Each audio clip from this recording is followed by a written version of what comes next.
안녕하세요. 한의사 인우입니다.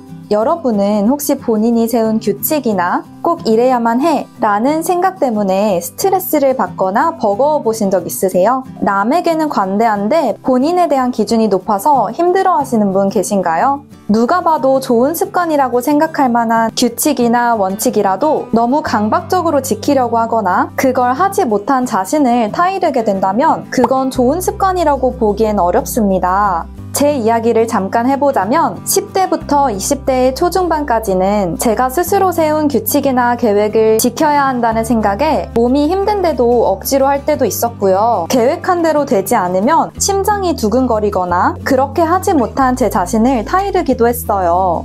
어떻게 보면 완벽주의 성향이 있었던 거죠. 중고등학교, 대학교를 다닐 때까지는 노력한 만큼 어느 정도 결과가 나오기 때문에 스스로를 힘들게 하면서도 제가 세운 규칙이나 하루하루의 계획을 지켰을 때 나오는 결과를 웬만큼 만족할 수 있었어요. 그런데 대학교를 졸업하고 나서 병원에 입사하고 나니까 제가 계획한 대로 되지 않는 일이 발생할 수밖에 없더라고요.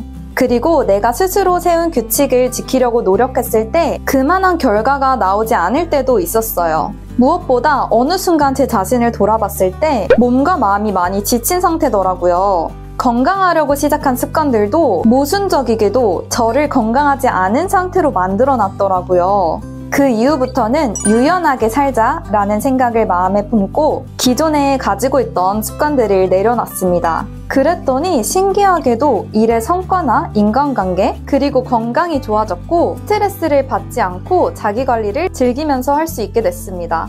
그래서 오늘은 그 과정에서 제가 내려놓았던 것들 4가지에 대해서 이야기해보려고 합니다. 그럼 시작할게요.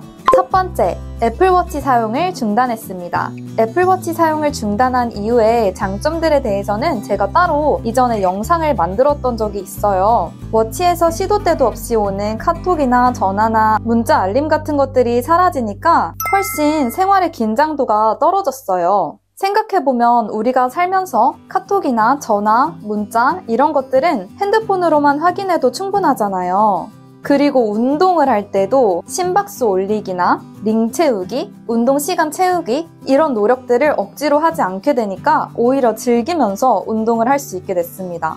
누가 경쟁을 시킨 것도 아닌데 괜히 운동 결과나 수치를 달성하기 위해서 몸이 힘든데도 억지로 할 때가 좀 있었거든요.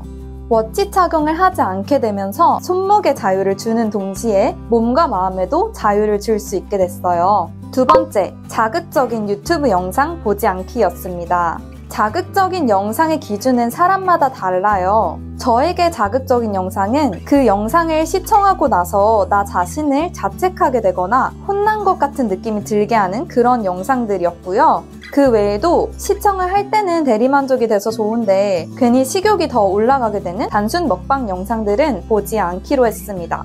자기관리나 자기개발과 관련된 영상들 중에 정말 좋은 영상들이 많잖아요. 그런데 너무 시청자를 닥달하거나 강압적인 말투로 설명하거나 은연중에 시청자의 사기를 떨어뜨리는 그런 영상들은 보고 나서 제가 주눅이 들더라고요. 유튜브에서 어떤 영상을 볼지는 저 스스로 선택할 수 있잖아요. 요즘은 나를 치유해주고 삶의 인사이트를 얻게 해주는 영상, 보고 듣기만 해도 마음이 안정되는 영상, 저의 앞으로의 미래에 도움이 되는 그런 영상들 위주로 시청하고 있습니다. 세 번째, 계획을 너무 구체적으로 짜지 않기입니다. 유연하게 살기 위해서는 플랜 A만 받아들일 게 아니라 B, C, D까지도 받아들일 수 있어야 한다고 생각해요. 내가 계획한 대로 다 흘러가지 않잖아요. 조금 철저한 계획이 필요할 때는 구체적으로 계획을 짤 수 있는데 만약 본인이 지금까지 계획적으로 살아왔는데 그게 좀 버겁다 싶으신 분들은 계획을 아예 세워보지 않는 것도 도움이 됩니다. 저 같은 경우는 한창 공부할 시기에는 공부 양이나 시간을 굉장히 구체적으로 짰었어요. 심지어 그 중간중간에 언제부터 언제까지 식사를 하고 이런 것까지도 계획을 했었습니다. 와, 근데 이게 오래되다 보니까 제 몸과 마음이 지치더라고요. 그래서 지금은 너무 구체적으로 계획을 짜지 않고 그날 꼭 해야 할 중요한 일들이나 타인과의 약속 이런 것들만 일정표에 정리해놓고 다른 구체적인 계획은 짜지 않고 있습니다. 있습니다. 그리고 여행을 갈 때도 마찬가지예요. 여행할 때 호텔이나 가보고 싶은 곳들 위주로 지도에 표시하고 예약해놓고 그 외에는 발길이 닿는 대로 편안하게 여행을 하고 있어요. 이전에 너무 계획적으로 짜서 여행할 때보다 오히려 그렇게 자유롭게 여행을 했을 때 돌아와서 그 여행지에 대한 느낌도 훨씬 좋더라고요. 마지막 네 번째, 체중계나 타임워치 같이 수치화할 수 있는 도구들을 치웠습니다. 수치화할 수 있는 무언가가 도움이 되는 케이스도 물론 있어요. 눈에 보이는 수치나 결과들이 있어야 현재 상태를 파악하기 쉽고 목표를 이루기 위해서 더 노력하게 되는 계기가 될 수 있거든요. 그런데 제 경우에는 그게 오히려 독이 됐습니다. 기준을 너무 빡빡하고 높게 설정해버리면 어느 정도 노력으로는 달성하기 어려울 때가 있거든요. 예를 들어서 체중계에 나와 있는 수치는 하루 중 어느 시간에 재느냐에 따라서도 다르고 몸의 컨디션이나 호르몬 변화에 따라서도 1, 2kg 정도 차이가 날 때도 있어요. 제가 과거에 다이어트를 할 때도 그리고 증량을 할 때도 체중계에 나와 있는 숫자가 만족스럽지 않았을 때가 더 많았어요. 그래서 유지 초반이나 증량할 때는 체중계를 아예 버렸는데 신기하게도 마음이 여유로워지고 스트레스도 적어졌고 체중을 유지하기가 더 쉬워지더라고요. 그리고 업무나 공부에 있어서도 해야 할 일이 있을 때 시간 기록을 따로 하지 않았더니 업무 자체에 집중할 수 있게 됐고 이 시간을 못 끝내면 어떡하지? 하는 걱정이 사라졌습니다. 자, 여기까지 제가 삶을 유연하게 살기 위해서 버린 것들 4가지에 대해서 이야기해봤어요.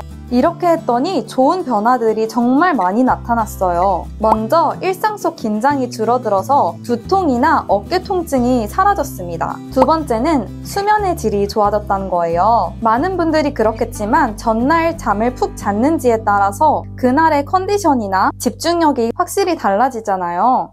셋째, 나 자신에 집중하게 됐어요. 남이 뭔가를 이뤘냐에 집중하기보다는 내가 진정으로 뭘 좋아하는지, 내가 뭘 잘하는지, 그래서 앞으로 어떻게 살아야 할지 이런 것들에 대해서 생각할 수 있는 시간이 많아졌습니다.